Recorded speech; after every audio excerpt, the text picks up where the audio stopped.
Well, I'm trusting that you are well wherever it is that you're watching us from. My name is Simon Irungu, and this is The Big Question. Always here to help me tackle these big questions. I'm always joined in by the resident guest, Professor Herman Manyora. How are you doing, sir? Wonderful. It's been a while since we had a Doing well. How was Mombasa? I was told you went to Mombasa. Mombasa was Mombasa, just the people way you went to left Mombasa, it. people went to Hill. Yeah? You are UDA. How did you go on Hill? Or you went to celebrate? I want to celebrate. Okay. But I'm not UDA, Prof. I know you're UDA. I'm not UDA. Don't say that to the fans, to the people who are always supporting us. They're going to take me as the opponent. Well, Yes. Let's get to today's conversation, Prof. We have always talked about the public debt, Prof, the Kenyan debt that we are having. It is something that people are having so many conversations around it, Prof. Yes, yes. But the big question for this week, Prof, is Kenya going to be free from this public debt? Before even you answer that, Prof, how did you get to this 8.6, I think, trillion Kenyan shillings, Prof, public debt? You know, Moi left us about about half a trillion, about 400 or thereabouts. Kibaki pushed it to 1.9, about 2 trillion. 1.78, just say 2 trillion. Uhuru and Ruto pushed it to about 4 point something trillion, around 5 trillion, the first term.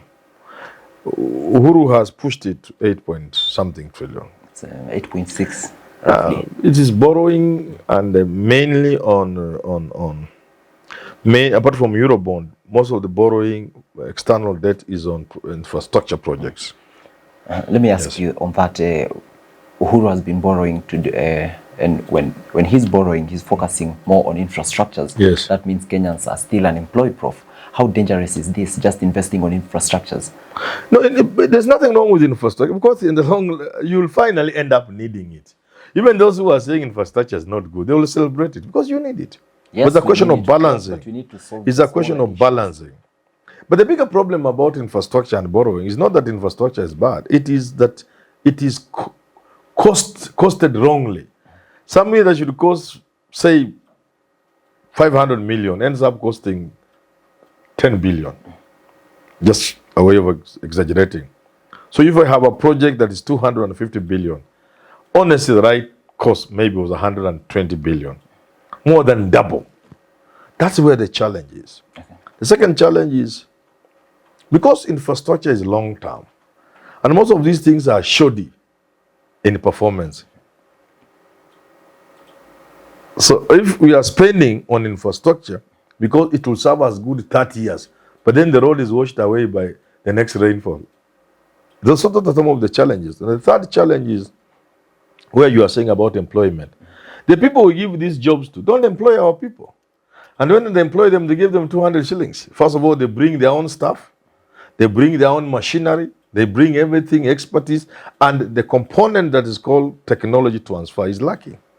So we don't benefit from these projects in the manner we should.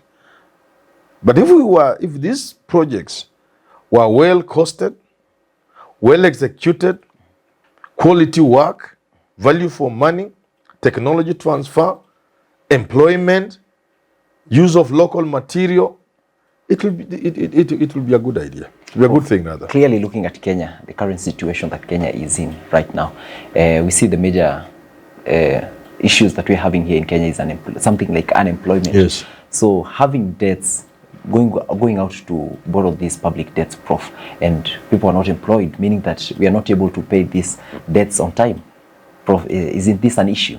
You know, government cannot employ all people. Government is a facilitator. Government must facilitate business. Government must make it possible for many people to do business, for investors to be happy and operate in Kenya, by creating the right environment. That's what creates jobs. Okay. That's what has been lacking. It's not just, the roads are good, because even if you create a very good environment and the infrastructure is not there, supply of electricity is not there, who will come and do business here? Manufacturing requires electricity. It requires railroads. It requires good roads. It requires airports. So all these things help each other. They work together. You must do infrastructure. You must also create a business environment for people to invest, do manufacturing. You must look at the taxation systems so that you attract investors, because investors will not come to your country if your taxes are crazy like Kenya. All these things, if your electricity tariff, because of corruption, you must also check on corruption. Okay. But then corruption means electricity is as expensive as it is in this country. You get it? There are many things you need to look in order to create employment, but they can be done. All of them can be done. Okay, now let's take the Nairobi Expressway, for instance. Have you used it? Yes, I've used it. How is the experience? It's wonderful. Wow. Yes. You are among the, I think... call them what you want to call them. Few people who are using this expressway, this fancy road, Prof. Around 40% of the people working in Nairobi actually walk to work. I know that. So was it a so you don't lose... prioritize? I think if I get... Was it worth taking a loan to build the expressway? It's not a loan.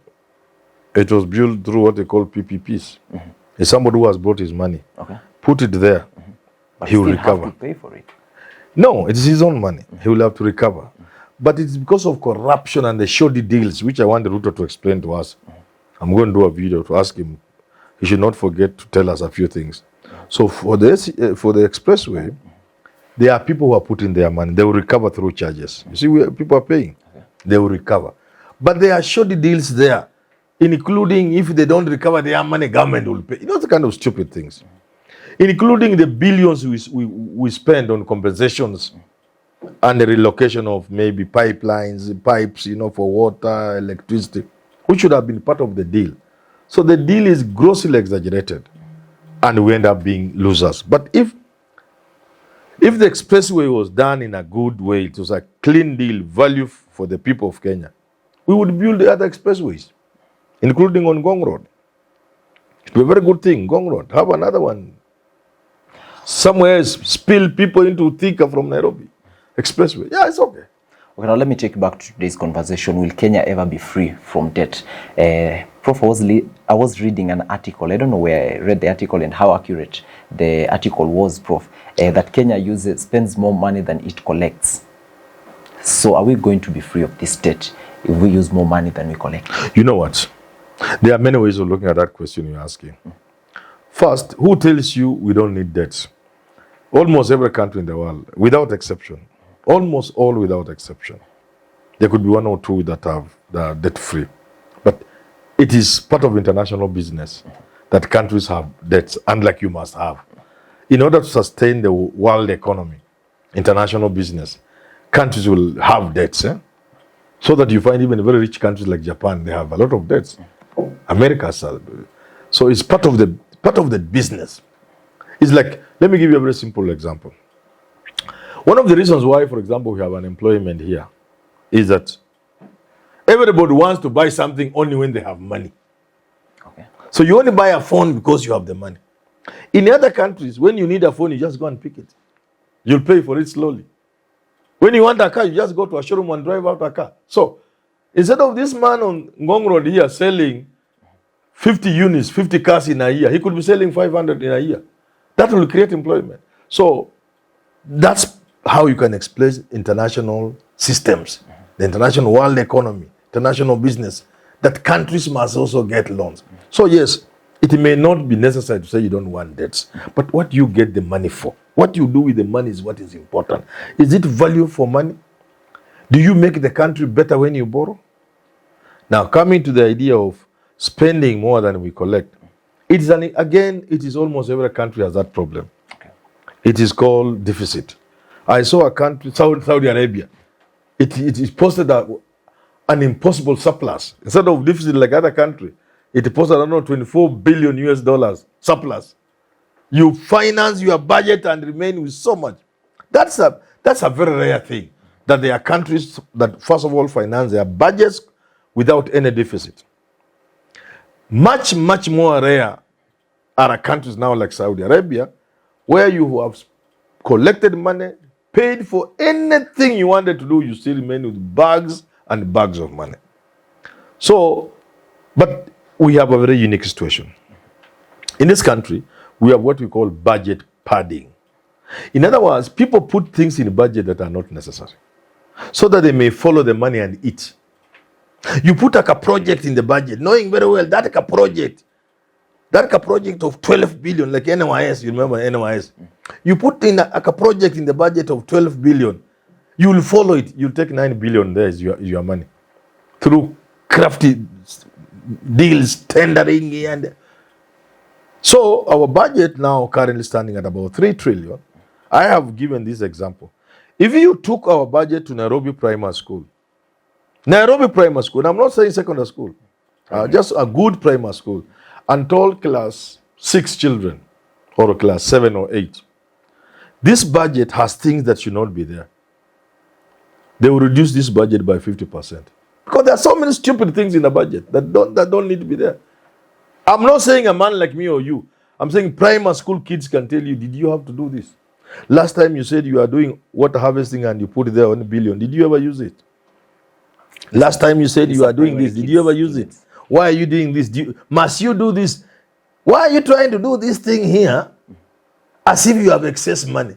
Only people with excess money can want to do this thing. They will remove those many things in the budget and tell you, you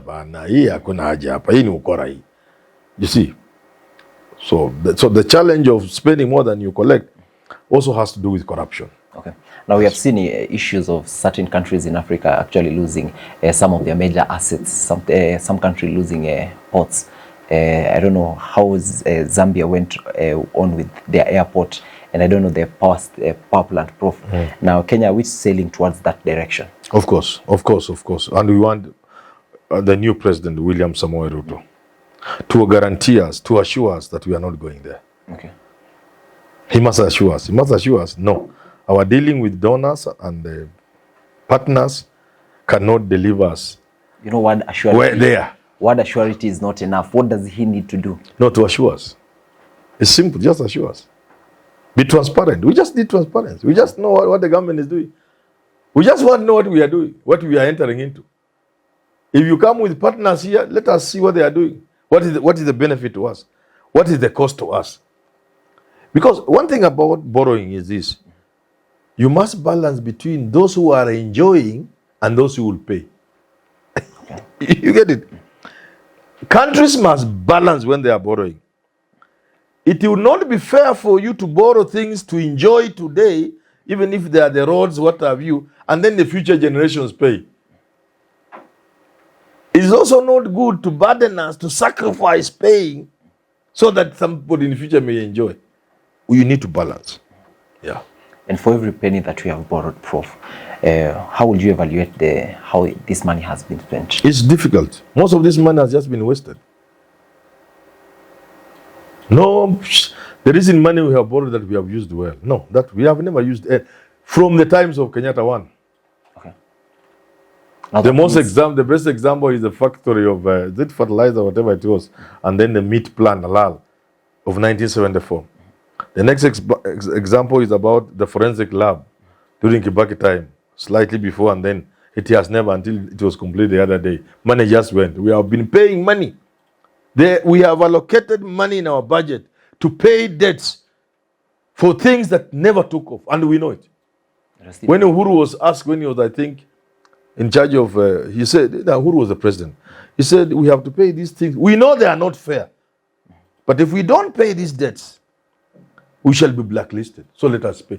Paying for that, which everybody agrees, not just Kenyans, everybody, that somebody was paid so much in billions, and the project never took off. Never took off. There's nothing to show for it. And Uhuru was convincing us, and the other people, at the mandarins at the treasury, if we don't pay, we shall be blacklisted. Yet we need to borrow and do things.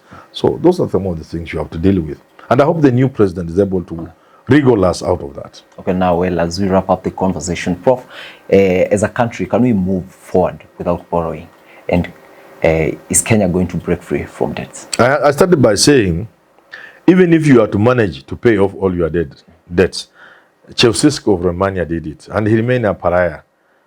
People will not be happy with you. They say you are teaching other people bad manners. But Kenya has a small debt. If I was the president and I wanted to pay Kenya's debt, all of it I can pay in my first term. Maybe it's easy said. 8 trillion I can pay in my, because look here, when Kibaki came to power in 2003, Kenya was collecting, I think, 200 billion. You can imagine. Of revenue. Of revenue. They were able to multiply that several times over by simply streamlining. Then we got to a point we got stuck. So if you are just to streamline revenue collection in this country, just to streamline, you will multiply collection by threefold. You see? You have not talked about other avenues of generating revenue for the country. So if you put all those things together, in 3-4 years, you're able to pay all the debts Kenya owes people. Yeah. Well, we'll wrap up the conversation at that. Well, join us on the next episode of The Big Question, where we are going to be talking about what people term as new era colonization from countries like China. Is Kenya being colonized indirectly? Obvious. Well, that's a conversation that we are going to be having on the next episode of The Big Question. Well, till we get to that conversation, enjoy the rest of your day.